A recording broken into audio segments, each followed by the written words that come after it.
I've been skiing since I was 2 years old. I never would have thought that something as silly as hitting a tree branch would put me in the hospital and my life would be in danger.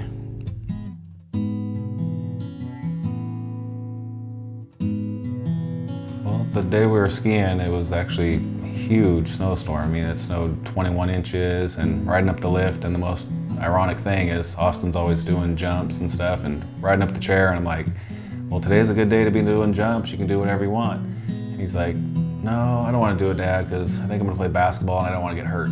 We're just skiing down having fun, and I stopped with his buddy, and we both stopped and look up, and Austin's ahead of us, behind us, I mean, and then he just starts going and goes between these two down trees, and the next thing I know, he just kind of stooped over, and I thought, you know, got the wind knocked out of him, maybe a bruised rib or something, and he's in the snow for a while, and then we decided, well, we got to get up. It's just snowing too hard and windy, and we ski down to the chairlift, and he's in pain, but then take him down to the condo, and no marks, no bruising, no nothing, and just thought, okay, well, just take it easy and see how it goes. And so then I just sat on the couch next to him for about 30 minutes. It seemed like an eternity, just watching him, looking in his eyes, and I just thought something was wrong. I didn't know what it was, because he didn't have any bruising or swelling, but I knew something wasn't right. So I told my husband I was taking him to the ER. After they did all the testing, the nurse told us that they'd called a surgeon, and the surgeon was going to come in and talk to me. The pediatric surgeon that took care of him hadn't seen someone survive with an injury as severe as his. So when someone tells you that, and that you need to pray for your son, I was terrified that he wouldn't live. I was getting a lot weaker than I even had been when I came into the hospital because I was bleeding so much internally, and they decided that they wanted to give me a pint of blood to start out with.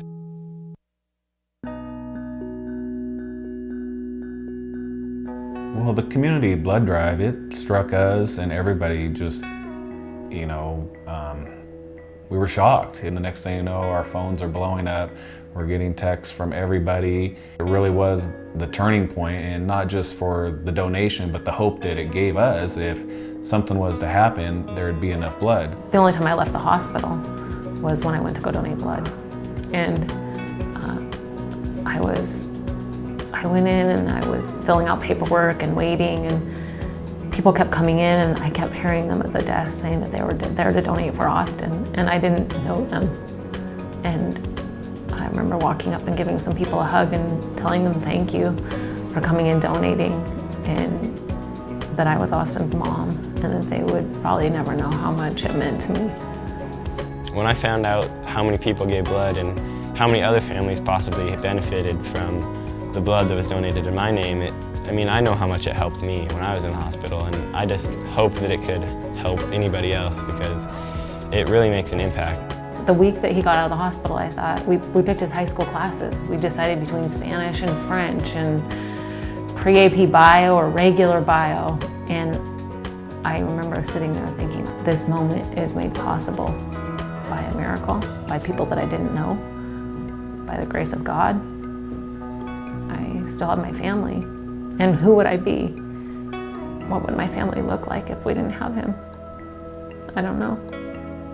I don't want to know. Thinking about giving blood in the Northwest Blood Center, it's probably the best thing you can do. We wouldn't expect to be in this situation, and no one would hope to be in this situation, but when you need it, the fact that the blood center is there, you can't put a price on it. It's priceless. If you're on the fringe of donating blood and you think that you're scared of needles or something, well, when I was in the hospital, I had 4 or 5 needles in me at a time. You might save someone's life. Everybody has different blood types, and you might be the one that saves that little kid's life.